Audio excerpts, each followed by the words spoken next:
Good evening. Sisters and brothers, welcome.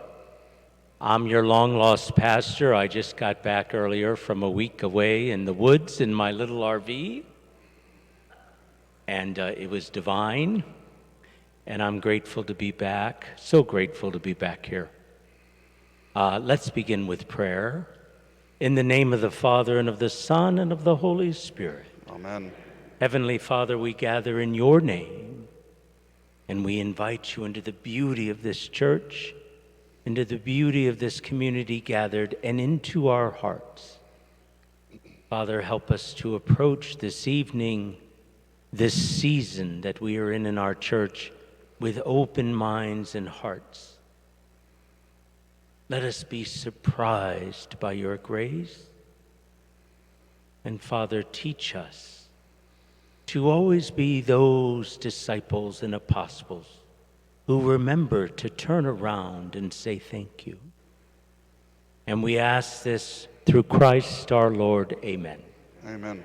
Brothers and sisters, Father Stephen Jones is a tremendous advocate for our diocese and for our stewardship effort in the diocese. The bishop appointed him to lead this effort. He travels the entire diocese every weekend, delivering homilies on this, and then returns to parishes to give more in-depth presentations, and that is what we're going to have this evening. As I've shared with all of you many times, and I'm just going to frame this talk, Immaculate Conception will embrace stewardship in her own way, in her own time, and it will be marvelous because this parish is awesome. You've always been champions of stewardship, and I just mentioned of Father Stephen. Samaritan Center started in the basement of this church. That's tremendous. But what this is, I think, and Father Stephen will open it up for us, is a deeper understanding of the theological basis of stewardship, the biblical call, the personal invitation for each of us to be stewards, to be disciples, to answer the call, that vocare that we are being called to by God. So, for the record, I've placed this microphone here. When the time comes for Q&A, you can walk up to use this, or if you speak boldly, Father Jones will repeat your question. So you have the choice of using the microphone if you would like. And so let us welcome Father Stephen Jones.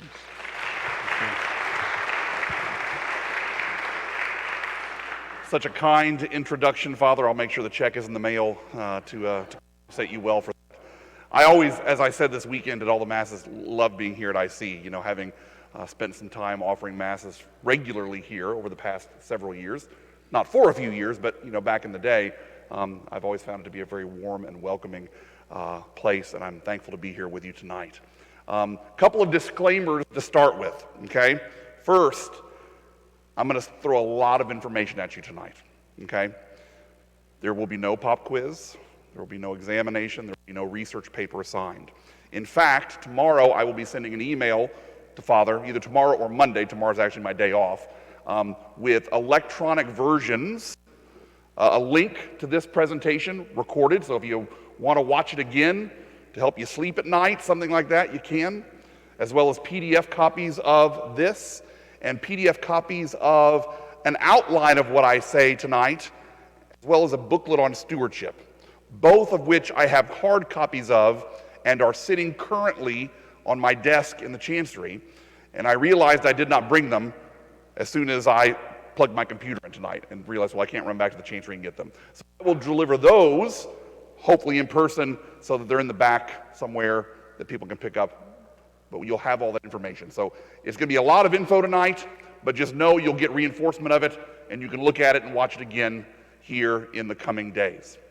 Second disclaimer. Those of you who know me know that I'm a bit like a golden retriever. That is, I am easily distracted. Squirrel, right? And I am out the door.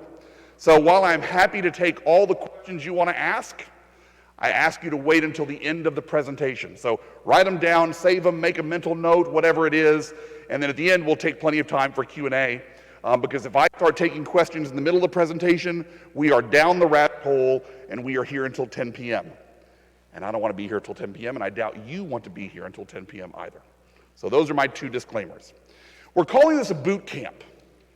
Now, the priests of Cohort 3, with the exception of Father Flatley, because you didn't know you were going to be in this parish at the time we had the boot camp, but you came from a stewardship parish already in Cohort 2, the priests of Cohort 3 had an all-day-long boot camp back in May to learn about the spirituality of stewardship. I think Father Tony was there. You were there, weren't you, Father Tony?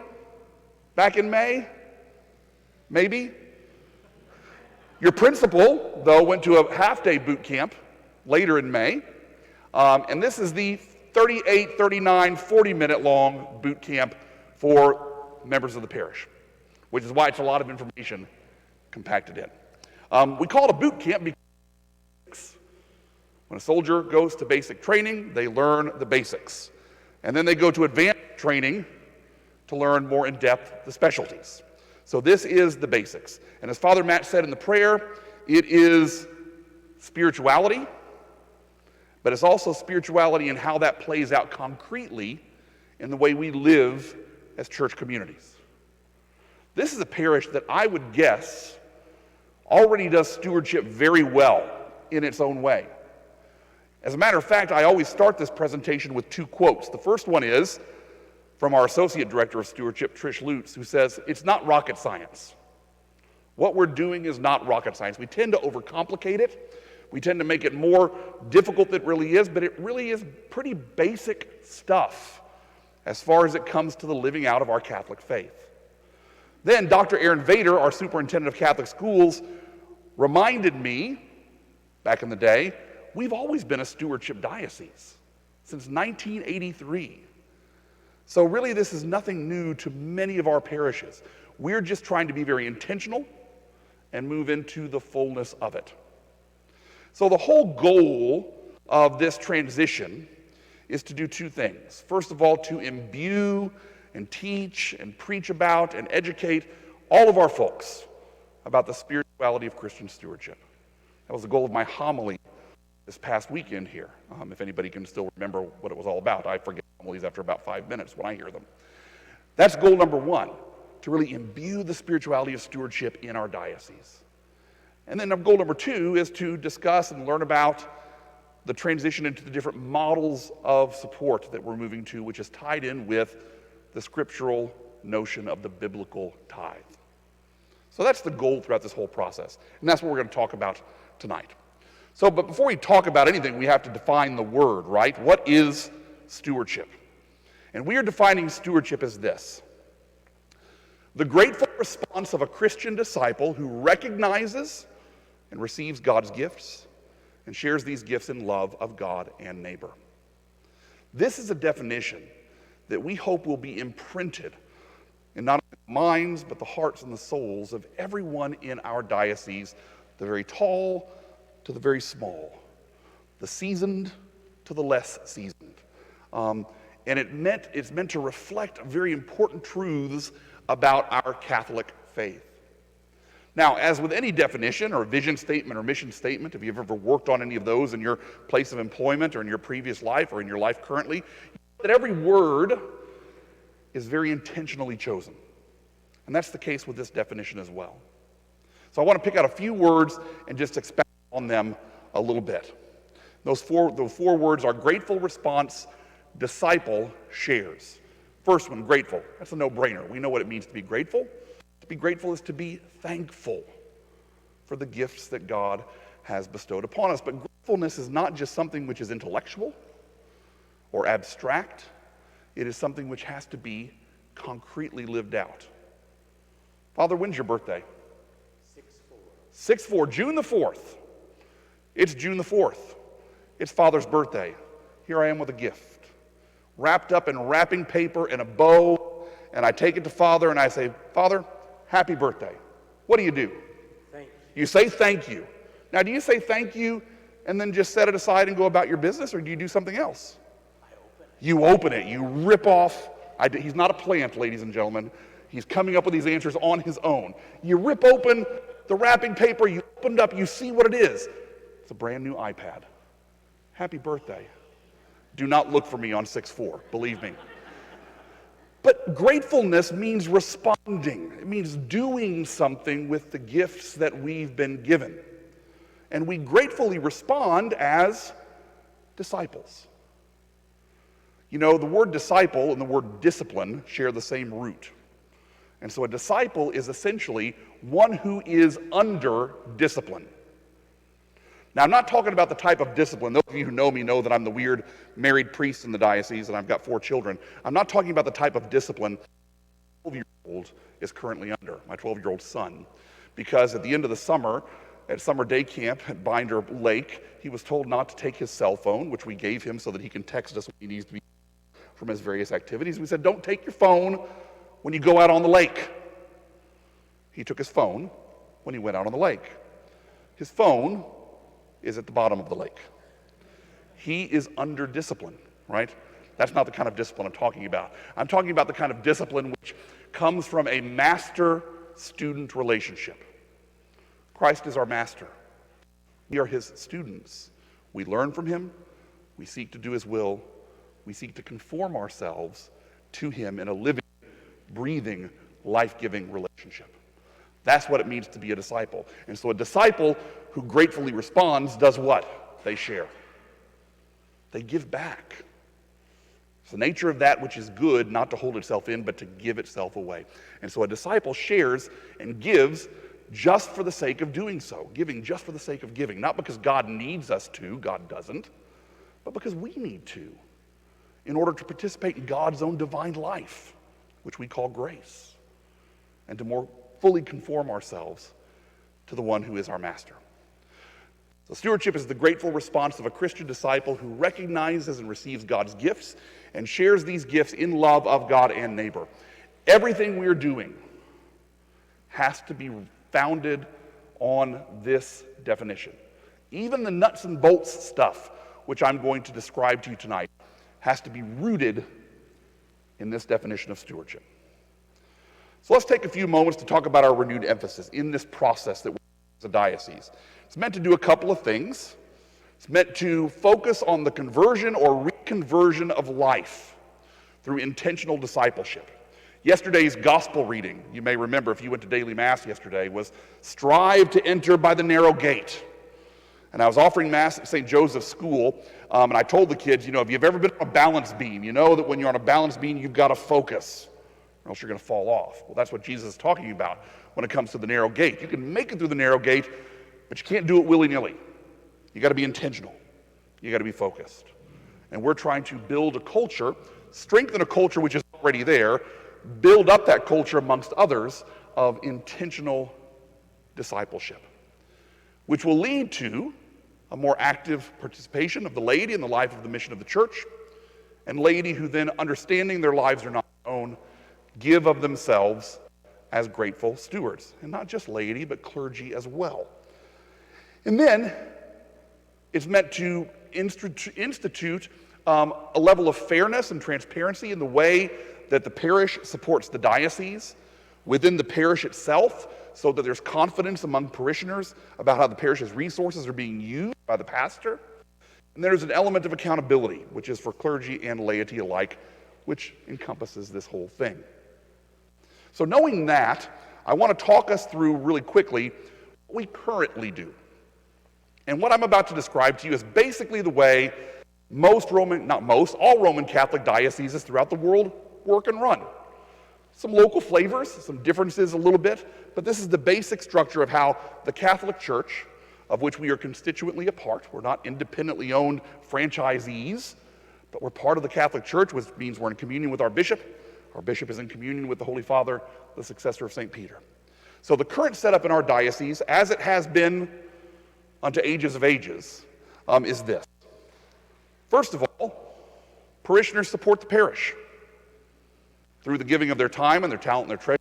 Nothing new. We all know this. Many of our parishes have large-scale fundraising events, fall suppers, spring picnics, summer bonanzas, whatever it may be, and they use those funds to supplement their operational accounts and to pay for their operational expenses. Pretty much across the board. Then, parish then in turn supports the diocese and the universal church in three ways. First of all, through a thing called the cathedraticum. Raise your hand if you have ever heard of the cathedraticum. A few of you. You've probably been on finance council, okay, or pastoral council. Most people have never heard of the cathedraticum. They have no clue what the cathedraticum is. Yes, ma'am? Okay, I'll try and slow down a little bit. I speak quickly. So most people don't know what the cathedraticum is. Cathedraticum is the word right up here. You can see that. I know that's small too. It's a Latin word. Okay, C-A-T-H-E-D-R-A-T-I-C-U-M. Just like the cathedra, the cathedral, right? It references the bishop's chair. And it's a church tax, which is assessed by the diocese to support the work of the bishop's chair. Has its roots in the 6th century, so a long time ago, was codified by Pope Honorius III in the 13th century and made part of the entire church. And so for a long time, parishes have been supporting the diocesan structure through this church tax. It's based on a formula which takes into account your previous year's income. The formula is kept in a safe, in a cave, underneath a volcano, right next to Colonel Sanders' recipe of 11 herbs and spices. Joking, of course, but I say that because a lot of people don't really, how does this formula work, right? Very few people really understand it. It's kind of a convoluted formula. But every year, each parish gets an assessment. Your cathedraticum is X amount of dollars, pay it in monthly installments every month, okay? Then there's second collections. There's 9 of them up there. I'm not going to list them off, but suffice it to say, in our parishes, we take up 9 second collections which support both the universal church, the national church initiatives, and our local needs. Currently, 2 of those second collections are assessed. That is to say, Christmas and Easter, Father gets a bill from the diocese. It says your assessment for your second collection at Christmas is $7,000. They take up the second collection at Christmas, and you bring in $6,000. Great. You send that on, along with a check from the parish to cover the other $1,000, okay? That's how it works. So, second collections, cathedraticum, and then the CSA, the Catholic Stewardship Appeal. We're probably all familiar with the CSA. October comes around, this time of year, you come in the gathering space, there's a poster, a glossy poster that talks about the CSA and why it's important, and a giving thermometer maybe, and it says IC's CSA goal is $50,000, whatever it is, I have no clue. And then you go home and you open up your mailbox, and in your mailbox is a letter directly from the bishop's office that says, please pledge to support the CSA. Here's all the wonderful ministries the CSA funds. And they are wonderful, and they're very important. And so people then pledge a gift directly to the diocese. That money never comes through your parish, unless you meet your goal. And then you get a 10% rebate. Okay? So, current setup, cathedraticum, second collections, Catholic Stewardship Appeal. As it is, as it was, ever shall be, world without end. Actually, it's changing, so not ever shall be.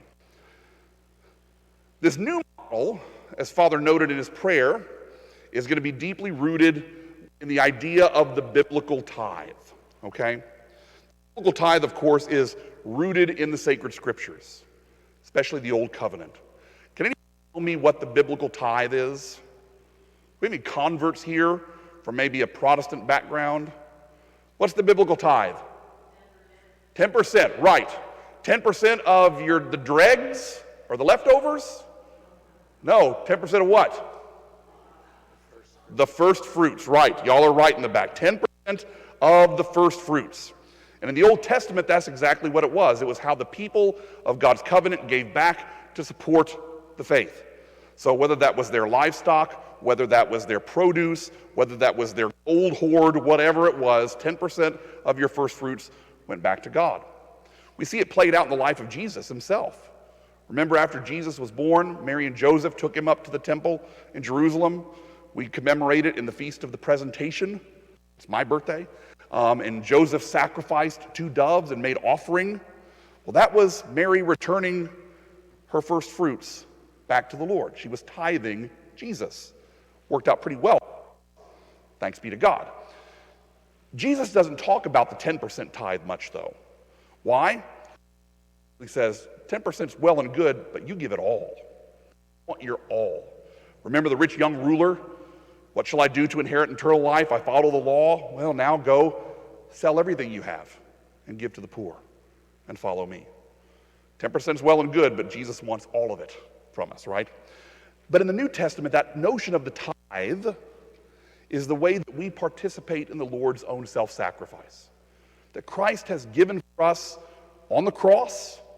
He has sacrificed of himself, and we as Christians, and remember the word Christian simply means a little Christ, and so little Christs run around trying to do what the big Christ does, just like a child imitates their parent.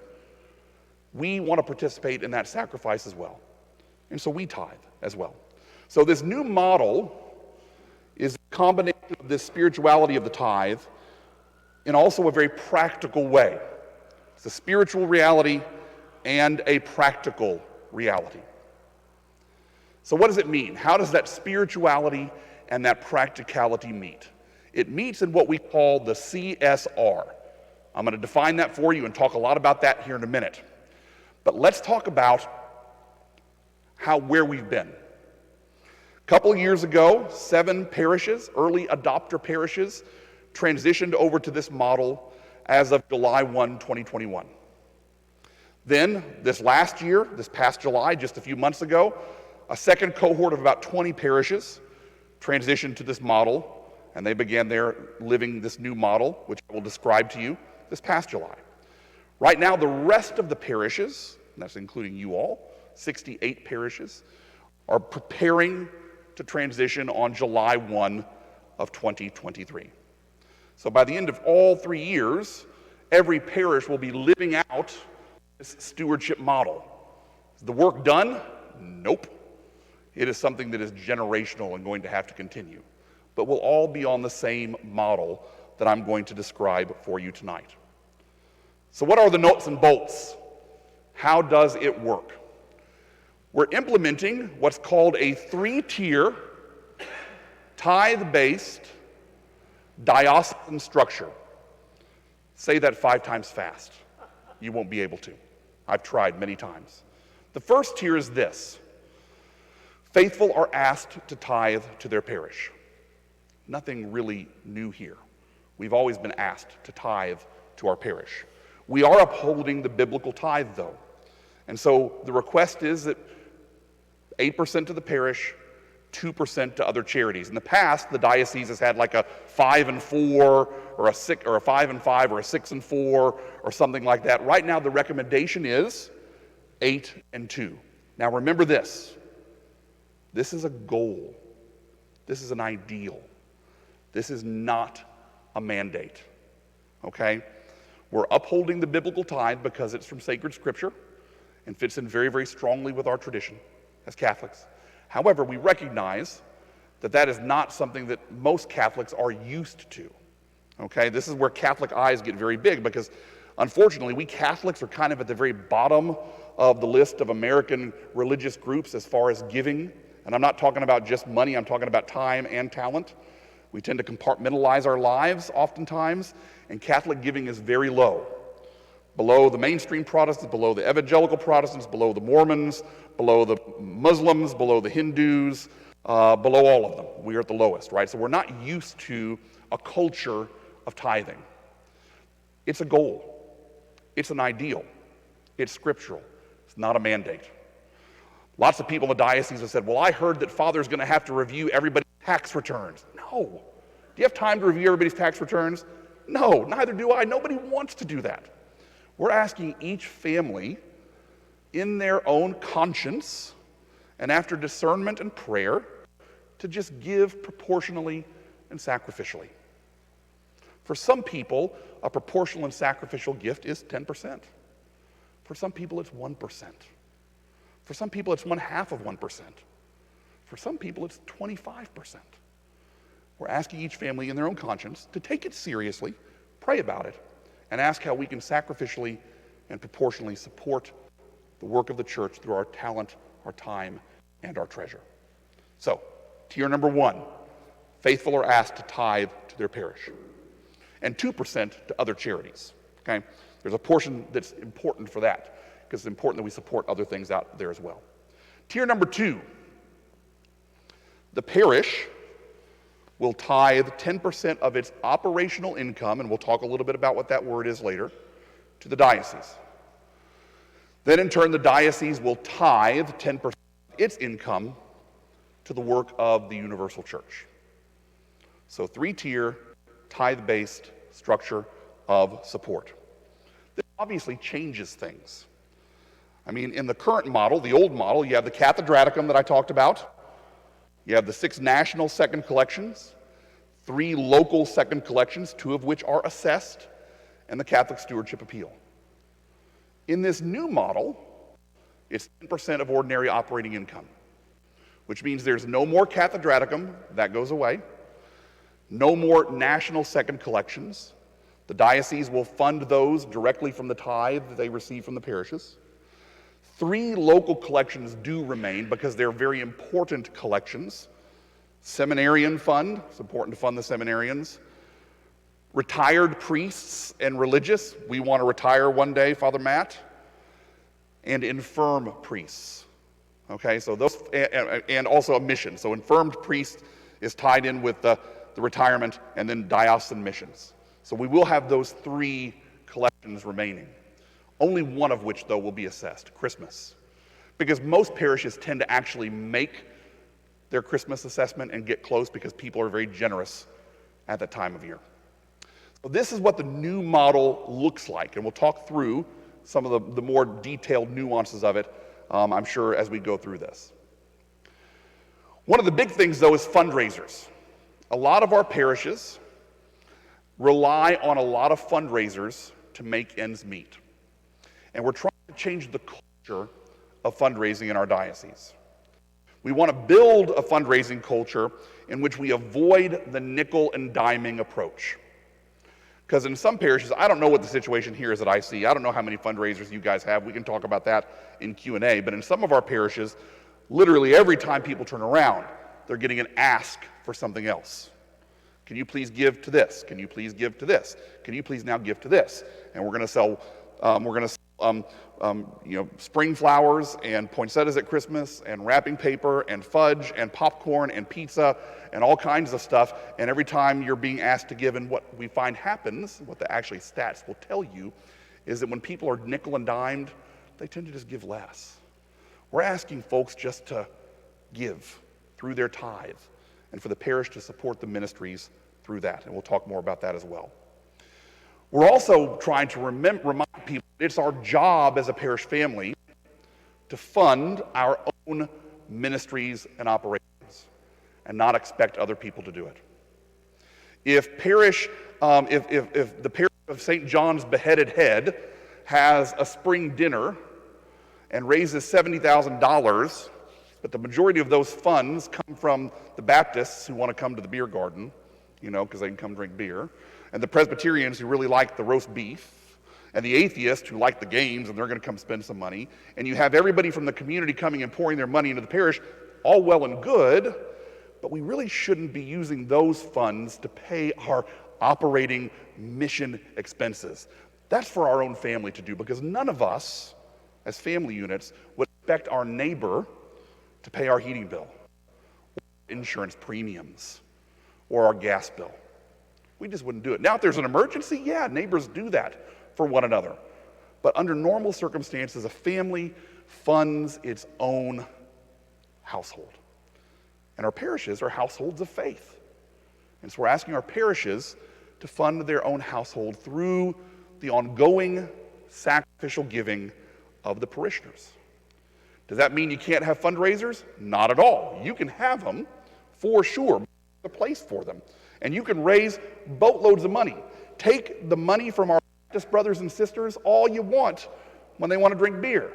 But we're asking folks to put those funds aside in the parish in a restricted account for deferred maintenance. And then they won't be tithed. You won't have to pay anything to the diocese if you do that. If you put them in a deferred maintenance account or in an endowment which exists within the bounds of the parish, not a separate endowment, or apply them to an approved capital campaign, they are not tithed. Why are we doing that? Because we want to encourage parishes to save up rainy day funds for when the boiler goes out, or the roof begins to collapse, or you need to tuck point your building, but you haven't done it for 70 years because you didn't want to spend the money. No, begin taking care of your own family needs internally.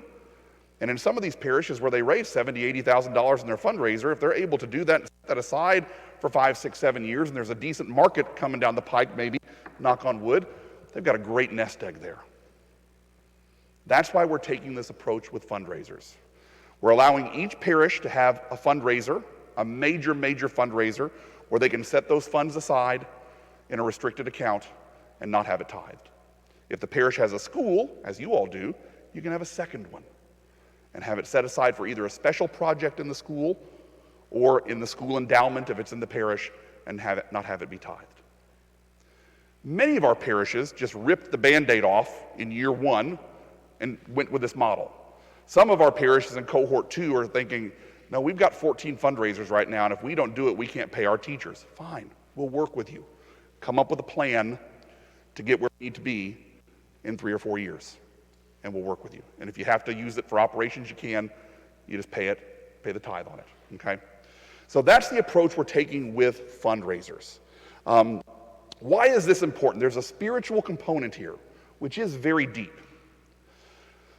Booklet that I'm going to send to you all via email is written by Father Ken Van Haverbeek, and he's the former director of stewardship for the Diocese of Wichita. And this is what he wrote in that booklet about this. I'll read it for you. The spiritual difference between contributing to a fundraiser or making a donation and tithing one's income is dramatic. When asked to donate or contribute, we give something and receive a product or an experience in return. I give, I get, just like a delicious fish meal. Often, in the case of donations, we give and then leave. And often our donations are what we have left over or no longer need. This is not the case with a tithe of our income from our first fruits sacrificially given. So you can see very easily the spiritual difference between those two modes of giving, okay? And we, as a parish family, because that's what we are, as Christians, as Catholics, are seeking to live as stewards, and thus the tithe should be our primary means of supporting the work and mission of our parishes. So there is a place for fundraising, but we want to stop relying on fundraising to pay for our missions and ministries. And if each family will give proportionally and sacrificially, there should be no need for it. I'll tell a very quick story about that.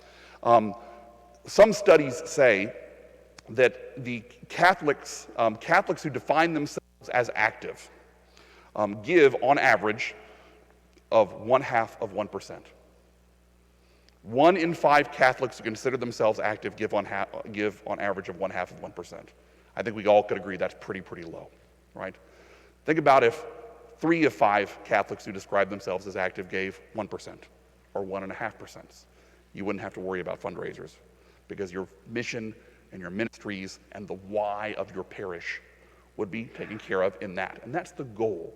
We're trying to build thriving parishes here, not trying to beat anybody down, but we do need to kind of change the way we approach things. So at the end of the day, we can't expect ourselves. So the benefits of this model: biblically based, rooted in Christian spirituality, simple, straightforward, transparent, fair, no convoluted formulas for church tax assessments. 10% is the goal and straight across the board. Encourages more participation by the laity.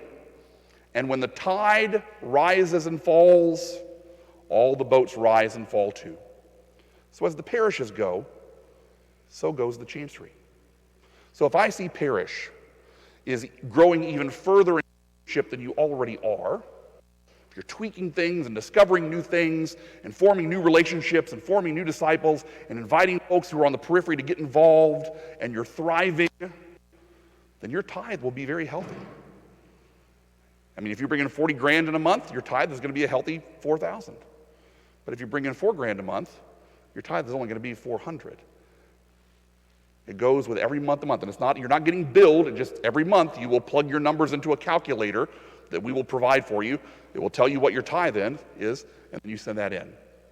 Not an estimation, not a projection, exactly what it was. Okay? So as you all do well, we do well. And if you're not doing well, we have to ask ourselves, how could we do better? How can we assist these parishes who might be struggling to do better? But the biggest thing is, this CS model, our model, really makes us look at our why. Why do we exist? Why is IC Parish here? I promise you, it's not to occupy the real estate upon which this church and school sits. Pope Benedict XVI said the job of the Catholic Church is threefold: worship Almighty God, evangelize the nations, and serve the poor. So what is your why as it pertains to those three things? It may look different in every parish and every community, but you figure out what your why is, and you get the parish on board with that why, and then you support that vision, and you support that why. So we're trying to change the paradigm here from a paying the bills mentality to a support the vision mentality. What is your why? Which is why we're doing all this pastoral planning and all that kind of stuff to help parishes really understand what their particular why is. Now, a key to success in this with the CSA and second collections, and I'll tell you why here. Father and the deacons and the leadership of the parish have to do a really, really good job of conveying to people who used to support CSA and those second collections to not just stop giving those funds, but instead to give those funds directly to the parish, okay? And here's why.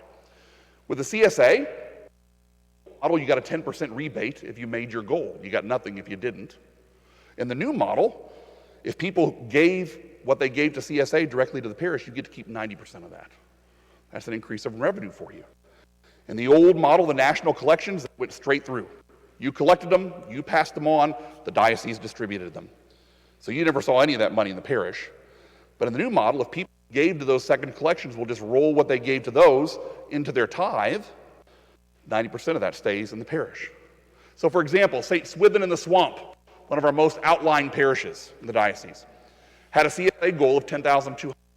They brought in $62,800, so they didn't make their goal. They didn't get a rebate.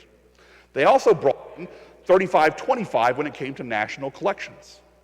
So you add up the $35.25 and the $62.88, take off the 10% tithe, there's still an increased revenue to that parish in the Swamp of $8,832. So you all will be, if you supported the CSA in the past, you will receive a letter next year before CSA that says, CSA is going away. Please remember, and please, first of all, thank you for giving all these years, but also please consider giving those funds directly to your parish because they could help you increase revenue. Now let's talk about the call to accountability. We're coming in the downward slope here, but this is tough, so stick with me.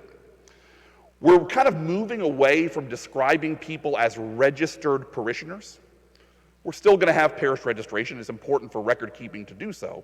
But we're going to begin talking about folks as being active stewards. And an active steward is someone who does three things. Actively pray by attending Mass on Sundays or weekends and holy days. They participate by giving of their time and talent in support of the life of the ministry of the church, and they sacrificially give, return to God a portion in financial support of the church. We call it the three-legged stool of active stewardship: prayer, participation, and sacrificial giving. And as you know, by any stool, of 3 legs. If you knock out one of those legs, the stool does not stand.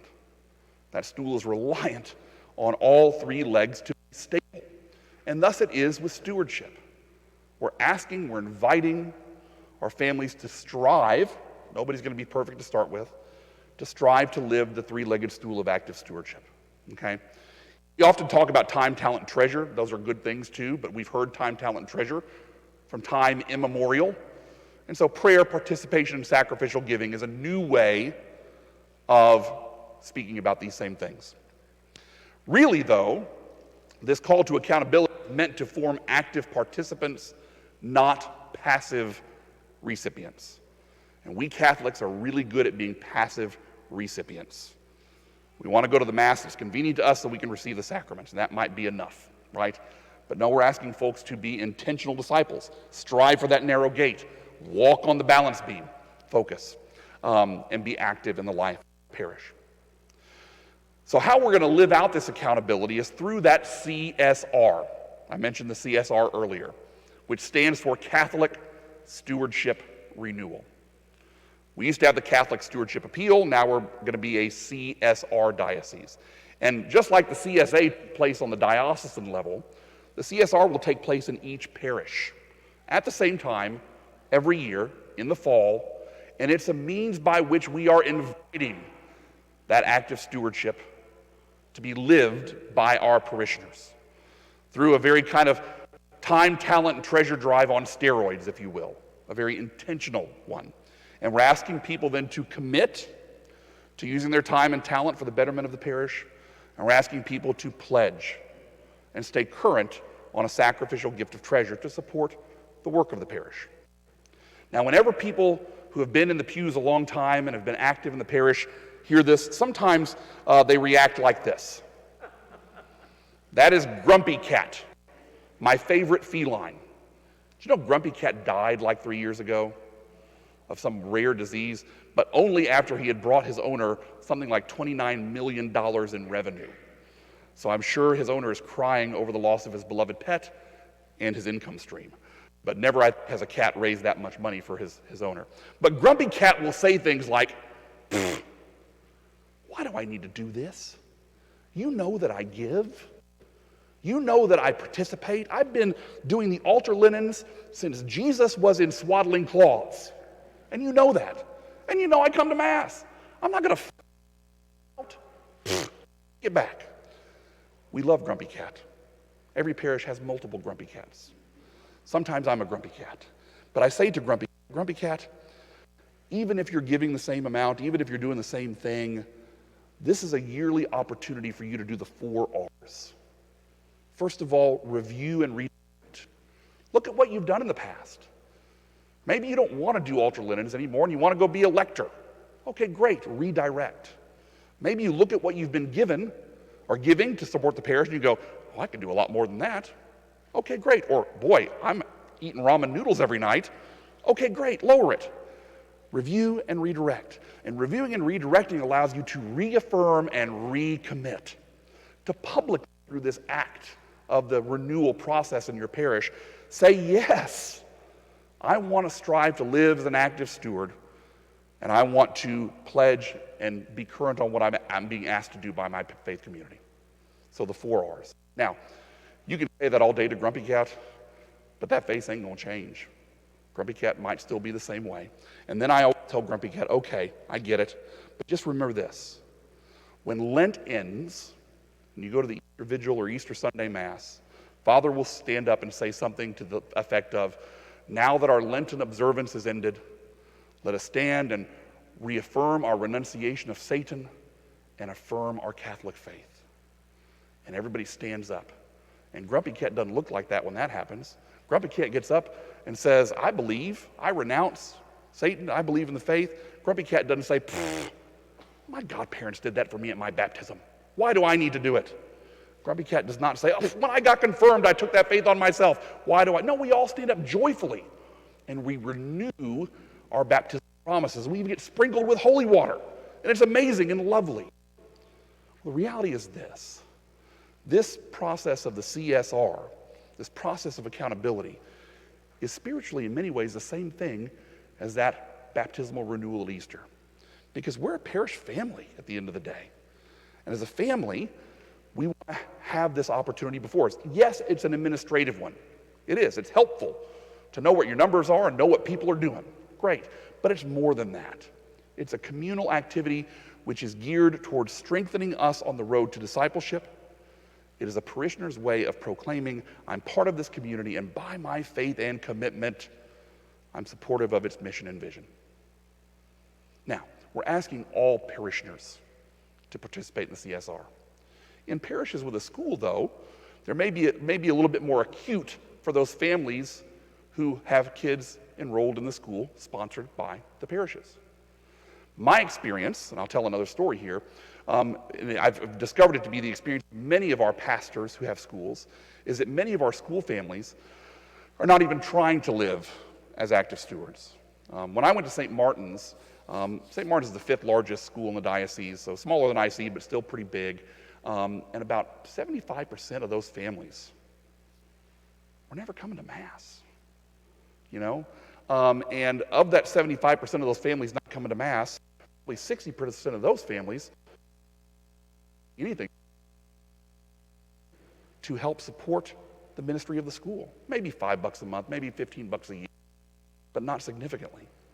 And so we kind of took an approach where we said, you know, we want to meet with these families and invite them.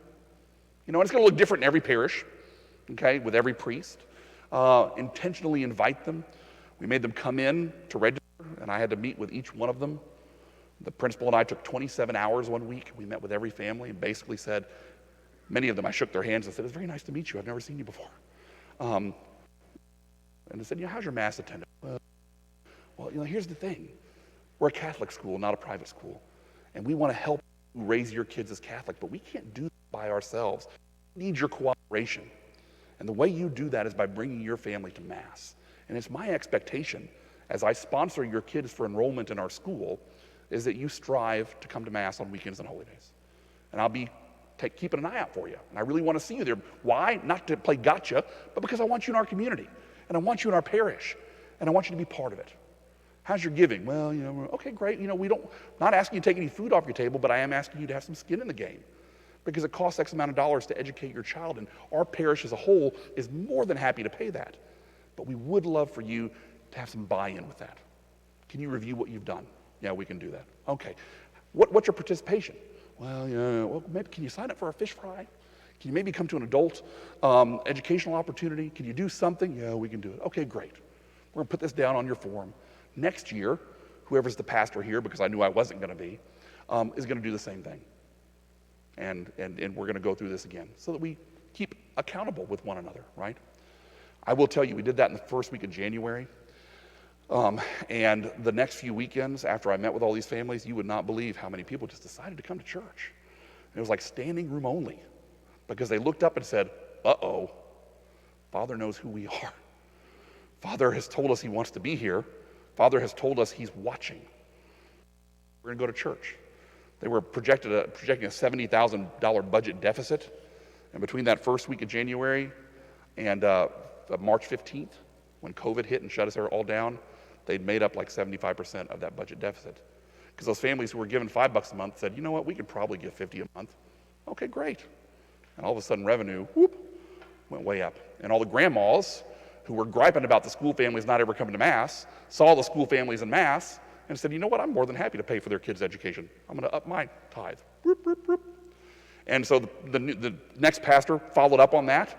I went back there 3 or 4 weeks ago for a fill-in weekend when he was out, and it was amazing because I saw so many families there who had never come to Mass before. They were invited intentionally and held accountable, still going to Mass. They didn't know I was coming. I just showed up. They were and they were talking to people, and they had formed relationships. That's the goal of all this call of accountability, is to invite these folks into a deeper level of relationship with the church and with the community. And where their heart then is, their treasures will follow. It's actually flipped in the Bible, but you get what I mean, okay? That's why we're trying to have this CSR process be very applicable and be very spiritually oriented. And so we're asking everybody to participate. So, kind of to wind down and close, what this year will look like for you all. Well, your pastor and your principals went to their boot camp, right? You had a weekend visit from me. For some reason, the check mark didn't come up on that. You're having now this stewardship overview presentation. And then we're going to do a bunch of training with you all, especially the leadership, throughout the year, about what ordinary operating income looks like versus extraordinary, about how to run the CSR process, about how to build a stewardship council, which will help Father do those things. But one is coming up, which I think is very important, and that is the Renew International Small Study process. 2 sessions. You've got the preparation process now, and it's important because it's something that we built from the ground up to help convey the spirituality of stewardship to the whole parish, kind of at a grassroots level. I didn't think it would be successful when the bishop asked me to put this together several years ago. I thought, no one's going to want to do this, but we did it. And with cohort 1 especially, who has finished their whole thing, it made a world of difference in the parishes who took it very seriously and worked it very intentionally. And I know IC has a history of small groups and doing that sort of thing, so this may be something that's right in your house. But if you intentionally make it so that you're inviting people who may not be actively involved to just get involved in this. Hey, come to my house for this study group. We're going to have wine and cheese and hors d'oeuvres, and we're going to have a lot of fun, and pretty soon they're getting connected. So much so that in cohort 1, when they finished theirs, we got deluged with phone calls. What do we do now? What do we do now? We don't want to break up our groups. Can we do it again? Do you have something else? What can we do? Or can we start it with a new group? You know, all this kind of stuff, because it really helped form connections, which is what this whole process is all about. So please, please, please, please, when Father comes to you and says, if you haven't already done that, I'm sure you have, participate, and get other people who you might not think would want to participate, because there's a low-hanging fruit of inviting others to grow deeper in their faith. So, I've gone on for 47 minutes. Usually it takes me about 44, so I'm 3 minutes over. But at this point, I would like to give you the opportunity to ask any questions on this process. Hey, folks, let's thank Father Stephen.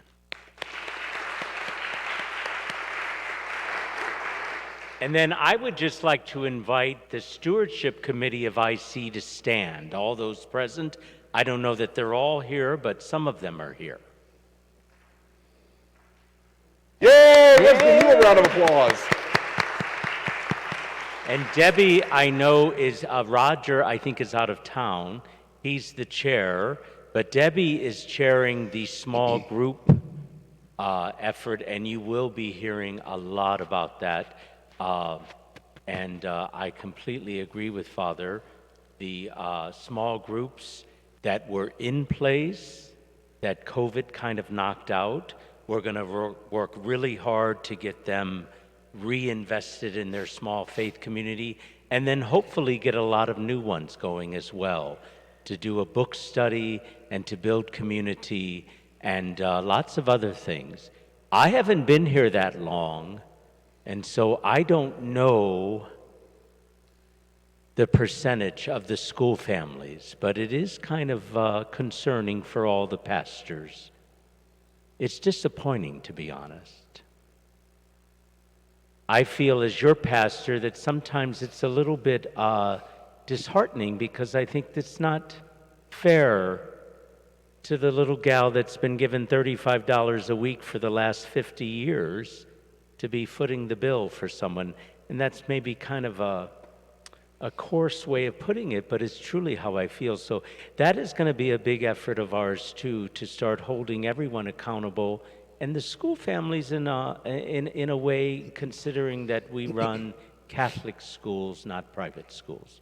So we have our work, our ministry cut out for us. So now the floor is open. You can come up here and talk, or if you can speak loud enough, Father will repeat your question. Yes, Mr. Wigman. I have a question. How do you handle memorials and bequests? Great question. How do you handle memorials and bequests? Under the Cathedraticum model, both of them were taxed and assessed. So if Aunt Trudy died and left the parish $3 million, the next year your cathedraticum went whoop, way up. And those of you who maybe have been on finance councils when that has happened know that's the case. Under the tithing model, a bequest, an end-of-life gift after a person is deceased, in whatever shape and form that takes, is free of the tithe. It is not assessed the tithe. So if Aunt Trudy gives her $2 million, $2 million stays in the parish, none of it goes to the diocese. Now, a memorial is considered a donation, and ordinary operating income is consistent of donation. So if someone passes away, please give a memorial to, IC Parish for their school. That's counted as a donation, and it is assessed by the tithe. But it is a big thing to have those bequests not, because we have some parishes who got in big trouble because they were living off bequests, but their cathedraticum kept going up and up and up and up and up, and then they couldn't afford their cathedraticum because the bequest was gone the year that their cathedraticum went off. Well, no, you keep it all in a bequest. Other questions? And you all will learn, those of you who are on Stewardship Council and Finance, will learn very in-depth about ordinary versus extraordinary income. But the rule of thumb is, if it's given through a donation to the operating budget of the parish, it's ordinary operating income. So that which comes in through the collection plates, that which is given by individuals to support the parish, just generally, that's all ordinary operating income. Yes, ma'am?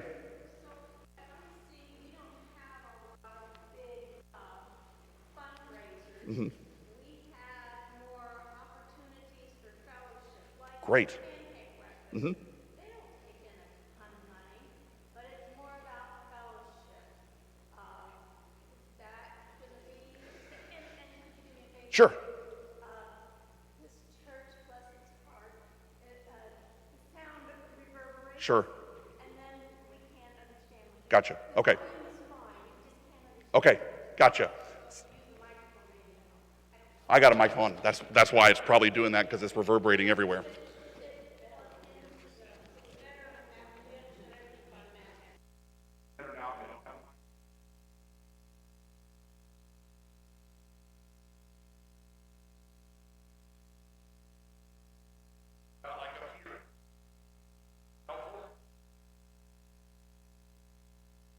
Now what about it? Is that better? Well, that's why you'll get an email Zoom link, or not a Zoom link, a link to a video of this that you can watch on your computer at home with the narrative over it. So stay tuned for that. So as pertains to your question, though, what you're doing is actually the ideal. We want our events to be community events, communal events, which raise fellowship, which raise interaction, all that sort of stuff. So if you don't have a major fundraiser, that's fine. If you want to institute one, you can for the purposes of avoiding the tithe, but otherwise just keep doing what you're doing, and the income from those events, just like it was under the cathedraticum model, will be tithed. But just keep doing what you're doing. We want a majority of our events to become community events, even if they bring in some money, because then you can just pay the tithe on that, because the community event is what's really the most important. So if you want to start a major fundraiser, go for it. If your school wants to have a big gala night and raise $75,000 for a special project, go for it. You can have that free from the tithe. Otherwise, just keep doing what you're doing. What else? Deacon. Question about Elias High School. Yes. We're charged so much per student. Yes. I guess that will not change, and I guess their fundraising wouldn't change as far as what they do. Right. They're not a parish. So this model fits to the parishes. However, in this model of accountability, and we've seen it in already some of our cohorts, pastors are looking at that list of the students that they're paying their subsidy on and saying, I've never seen that family. I don't know that family. I don't know that family. And that pastor is then informing Elias, these students are not living as active. At first they inform the families. I have no record of you living as an active steward. You can live as an active steward and receive the Catholic, is better when I'm out here? You can receive the Catholic tuition rate, or if you choose not to, we're taking you off the list of IC parishioners and you pay the non-Catholic rate, or the inactive Catholic rate. So we've already had several parishes that have done that, And they have gotten mixed reviews from their school families. Some of them just said, well, I'm not going to be an active steward. I'll write the bigger check to Elias. Still a lot cheaper than it is to go to a Catholic school in St. Louis. Some have said, oh no, we'll start living as active stewards because we want to keep that lower rate. So, yes, ma'am. So the percentage of people that are here, pretty small. Yeah. And it's the choir too. It's everybody who's already involved, because I can tell. In other parishes where this has gone on, has that been difficult? What I'm wondering is how do we incorporate this for all people who aren't? Right. Some of that will be through the natural CSR process as you begin that process next year of intentionally inviting your parishioners to participate, okay? Now, I will tell you, this is a pretty regular crowd for the type of places I go. Osage County, when I went to Freeburg, though, and Rich Fountain, I got like 190 people, mostly because they had heard all kinds of rumors that they had to send all their money to the diocese, that the diocese would be distributing all their funds, that the tax returns were going to be looked at, and all that kind of stuff. So I went in there, and there were pitchforks, and there were torches, and some people had deer rifles, and once they learned the truth, they were like, oh, that was great, thank you for clearing it up. That was why they showed up, right? But this is kind of an average sort of turnout. Now, I wish there were more school families here, because a lot of the living out the accountability will apply to them, okay? Very gently, very pastorally, very charitably, but we need our school families, because if they themselves involved in the life of the parish as active stewards, you all will transform the city. That makes sense? And you know it to be true. I know it to be true. What else? Yes, ma'am. You may, please do. Maybe it will. Yeah, I might do that. Try that in a minute.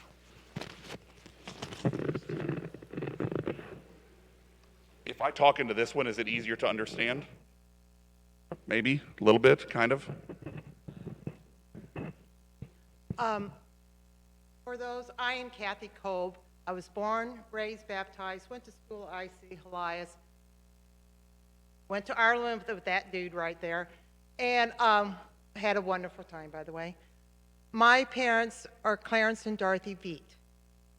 They, like everyone here, I feel, were pillars of this parish. And my dad has passed away, and my mom is in Primrose Retirement Center. Okay?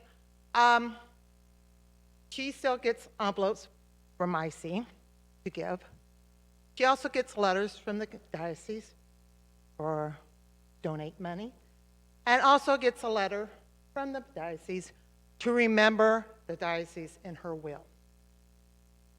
She lives on my dad's income from the state and Social Security. Since she's been at Primrose, and that was in August of last year, 2021, rather, I feel that this Catholic Church, whom she has given all of her life to, and proceeds from her income and my dad's income, has been neglected. Not one priest has come to hear her confession or say Mass. And there is a building full of Catholics there from other parishes. And I feel that if you're asking us to give, we should not turn our backs on the elderly. I'm an advocate for my mother. I'm an advocate for my aunt and uncle, and also have an aunt and uncle in Freeburg, Missouri. And I feel that, yes, this is all good, but I'm sitting here paying the bills. I have a doctor's bill here in my hand where I took my notes. And you're wanting her to give 10% of her Social Security and her retirement on top before she pays her nursing home insurance, nursing home bill, her medical bills, her ambulance bills, and everything. So I guess I've talked to people, but I have not found any solution to the problem. And I'm just looking around, we're going to be in these shoes in 10 to 20 years. And I feel this is a ministry that the church has turned their back on. And likewise, on a couple of issues you had as to review and redirect, I'm having problems just paying the bills, and there's no way I can redirect any more funds your way. Well, right now, it's lower as a zero, Father, you know. But, you know, and as in fundraisers, you made a comment that we shouldn't have our neighbors contribute to things to meet our needs, like the Presbyterians, Baptists, blah, blah, blah. But yet, in turn, we take that money and we donate it, or tithe, or whatever you want to call it, and we give it to Catholic charities who give out food pantry to everybody, and they don't have to be Catholic. So I have no problem taking their money and paying rob Peter, pay Paul type thing. And I think that's kind of, you know, maybe I'm getting on my soapbox, and I apologize for taking everybody's time, but I think this is something we have to address. Okay? Thank you. And many of I can certainly echo many of your concerns, and God bless your mom who has sacrificially given all of her life. If I was her, I would just throw those envelopes away. She's on a mailing list, and that's unfortunate that she is feeling like she's being asked to give because she's already done her share. I would hope that maybe, I don't know, one of the deacons here can talk about or direct the nursing home ministries, because I know we have an official nursing home ministry where there should be a deacon and a priest and mass being regularly said in all of our nursing homes. I'm sorry if it's not happening. Can you say anything to that, Deacon Mark? Do you know anything about that? Do you know who's Primrose? Yeah. I know when I was at St. Martin, I was on the rotation to say Mass at actual Primrose once a month. So I went over there once a month and said Mass at Primrose for those residents who were able to come out and do it. I don't know if that's still continued. It obviously is being neglected in some way, and that's your experience, and that needs to be remedied. Did you want to add to that? Okay, one Mass a month. Okay. Maybe it was once a month at Primrose, and then it was, once a week communion visits. Okay, yeah, that was pre-COVID. You're right. So maybe I don't know if they've gotten it back. So I don't know. Did you want to say anything as pastor to those concerns, which are obviously very valid? First of all, I am so really, really heartbroken to hear that. I'm newer here. I'm accustomed to smaller communities where I had my hand on all that pre-COVID. And it was my goal, and I achieved it by the grace of God, that once a month I celebrated a Eucharist at every nursing home, and I knew that once a week communion ministers were going to all of them. When I moved to this parish and this deanery, I was told that there was a network separate from the parishes of deacons and priests taking care of this. You can bet that I will be checking into that, because I'm heartbroken to hear that. The other and I mean that. My goal always is that once a week, the homebound, the nursing home, the hospital folks are getting a visit from communion ministers, and once a month they see a priest. The second thing I wanted to say is that when we first started this, because I was in cohort 2, was it? An old fella told me, Father, when Joan and I were young and they had like 9 kids, he said, I didn't have a pot to you-know-what in, and we couldn't give anything, and we got by the hair of our teeth. And he said, now, all these years later, they had children, grandchildren, great-grandchildren in the little school. I'd say they were responsible for 25% of the children. He said, we do pretty well, and we give a lot, but I couldn't give anything back then. And I thought, well, that's what stewardship is for.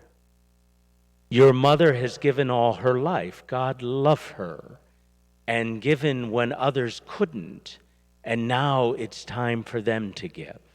So that is a beautiful tale of stewardship, what this fella told me.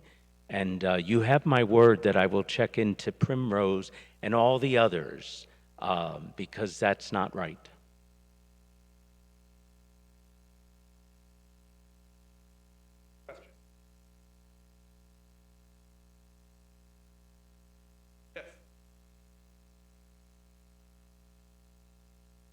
need to be repeated, I will, yeah.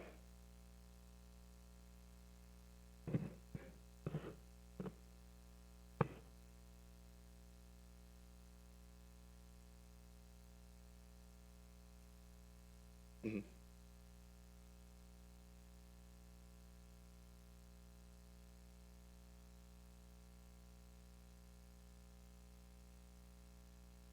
Yeah.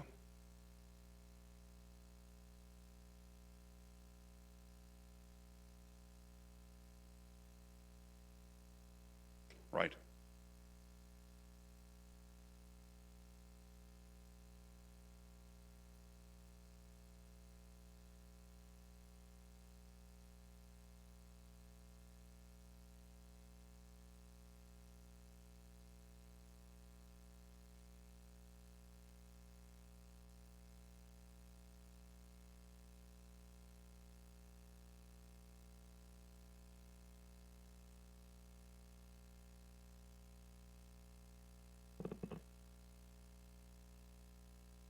Yeah, yeah.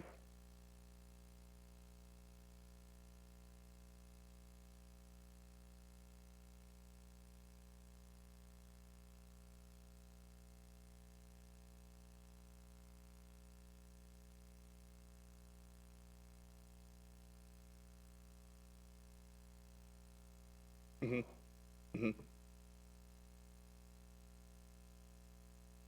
Right.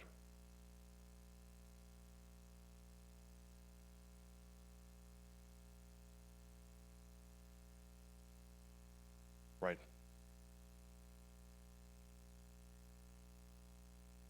Right. Oh, I can answer that for you right now. Right, I can answer that right now because it's something we deal with in a lot of places. So those places that have external endowments are treated as just that. They're an external source of revenue donation to the parish.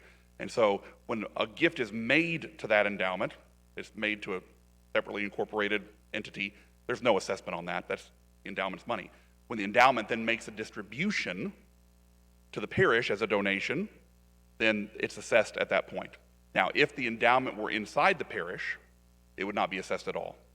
And that's one of the things that, not because there's a money grab, but because legally speaking, there's been some horror stories with a few of these endowments in some of these parishes where they haven't had an active board, they haven't had solid bylaws, someone has stolen money from that endowment, they then call the diocese, well, how can we get that money back? And unfortunately, you're an outside entity, we can't do anything to help you. Now, if you were inside the scope of the diocese as a Catholic institution, endowed with your own bylaws, run by your board, all that stuff, then you're insured, and your funds are insured and things like that, and there's a lot of stopgaps. Not saying that would ever happen here because you're a big parish, you have obviously a set, but we have had that happen in a couple of other parishes where they've been robbed blind and there's been no recourse. Or in some where their distribution laws are so stringent that the school is withering on the vine, and people are giving to the endowment instead of the parish, and the parish is struggling to make ends meet, right? So I think it can be a really blessing to have a separate endowment. There are definitely some benefits to having that endowment within the bounds of the parish as far as the tithe goes, because then none of those funds are ever assessed coming in or being distributed. Yes?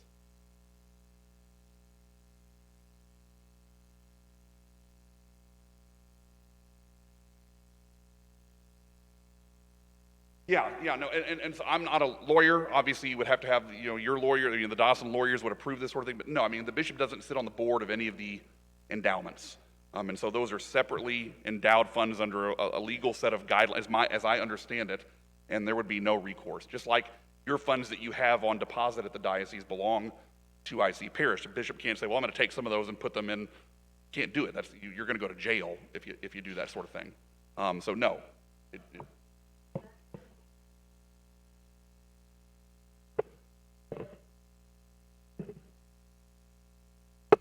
I was not aware of a mailing about a diocesan endowment. Mm-hmm.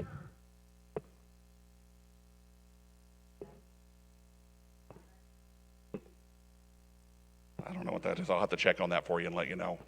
Not sure what that is. But so there's, we could talk more about that, but there's benefits to having it outside, inside.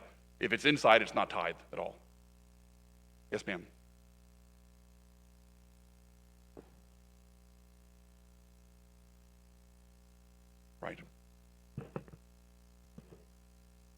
Yeah, that is a great question, and that would be one that civil attorneys and canon law attorneys would have to answer. I have no clue, and I don't even. I imagine they probably would. I'm not an attorney. I don't play one on TV. I have no. So I don't want to wade into weeds that I have no clue about. But we can find out that answer because canonically speaking, there's a process, and then civilly speaking, there's a process. I do know that in a couple of our parishes, like up north, which we have one that closed, and so their assets then went to the parish that their parishioners were then a part of. So if you had a parish, and a parish is a geographical entity by canon law, and so a parish X closes, and that parish is absorbed by parish over here, then all those assets go to parish over there because that's where the people will then be going to Mass. There's my easy canon law one-on-one, you know enough to get yourself in trouble answer. But we can find that out. What else? All right. Yes, ma'am. As an attorney, okay.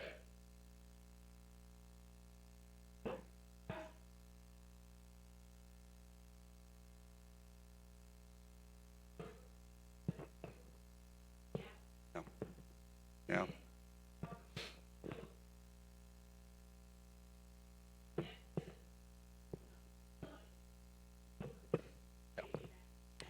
Yeah, I mean, the whole goal of this model is that definition we talked about at the first, right? Intentional discipleship. And if we form intentional disciples, and intentional disciples then invite other intentional disciples to become disciples. And think about the Gospels. How did the disciples come? Not because of theology or preaching necessarily, but because of invitation. Philip said to Nathanael, hey, come and see, I found the Messiah. Psh, I don't want to come see. No, come and see. And he became a disciple. A disciple begets a disciple. So there is that emphasis in here. What that looks like at each parish is going to be way different. But through this call to accountability, especially with our families who are sponsored for school enrollment, which are the younger families, you get them in the door, hopefully get them hooked and involved, then that begins to remedy itself in theological theory. And that's the goal. That is the goal. So yeah. You can certainly say something. I wanted to mention, sometimes I'm a little bit salty or saucy. I probably should behave myself more, but I don't. I've only been a priest 10 years, so I don't know how long I can float this notion that I'm a newbie. But there's a lot of dreadful rumors in our diocese about bishops stealing money, especially in Osage County. And I have some dreadful, terrible news for you. That's never been true, and it's not true. There are canon laws that prevent that. When we put money at the diocese, it is protected. The bishop can't touch that. That, by and large, was parish priests that were not good managers of money. Some of them, I don't think they took it. Maybe they did, I don't know. But in some cases, very notoriously, some pastors were known to just blow through a lot of money. They're not good money managers. So unfortunately, those are rumors that just sort of persist, and it's a shame. But it is what it is. Sisters and brothers, I'm a huge fan of the documents of Vatican II. I would encourage you, good and faithful Catholics, to read them. They are readily available. When the theologians kept bringing them to John the 23rd, he rejected them outright, time and time again, because they were written in really dense theological language that gives you a migraine. He said, I want them readable. And they read like a novel. They are so beautiful, they will bring tears to your eyes. There were 13 documents produced at that council, monumental. And you could sum up those extraordinary 13 documents with one declarative sentence. Vatican II was the universal call to holiness and the invitation for the full, active, and conscious participation of everyone. Universal call to holiness, everyone has to participate. The days of nuns and priests doing it all are gone because there's not enough of us.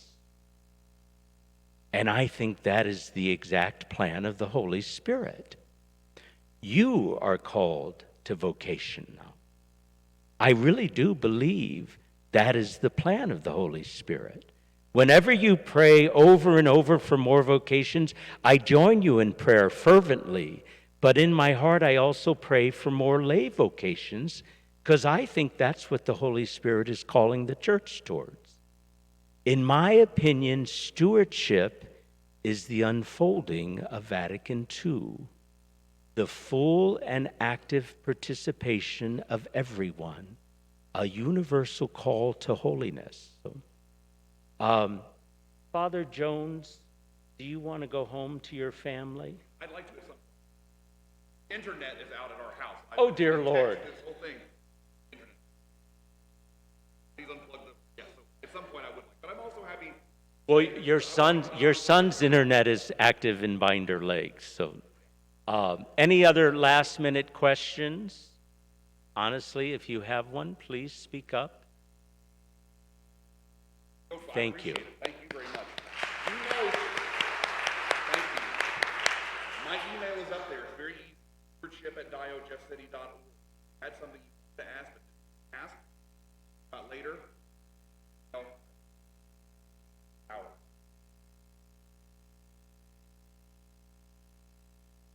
Father will be hearing these courses. Watch this. Hopefully get it. No. Thank you. So we will get these PowerPoints, we'll get PDFs in the back. Those are printed documents. And then Deb is doing a marvelous job of being formed and forming others in this small faith sharing. I pray that IC has 100 small groups doing this stewardship. This is not about, you know what is our model? We're going to do it in our own time, in our own way, and it's going to be awesome the way you've always done it. It's not about, oh, we want to get more money from you. It's about getting everyone fired up about being a disciple. Stephen took the words right out of my mouth. Disciple, discipline, discipulus, that Latin word. And disciple means a student. That's what it means. You're a student. And a good student must be disciplined. So let's thank this man and thank God for this wonderful. Thank you, brother. Appreciate it. Thank you all. Good night. Good night, you all. Thank you.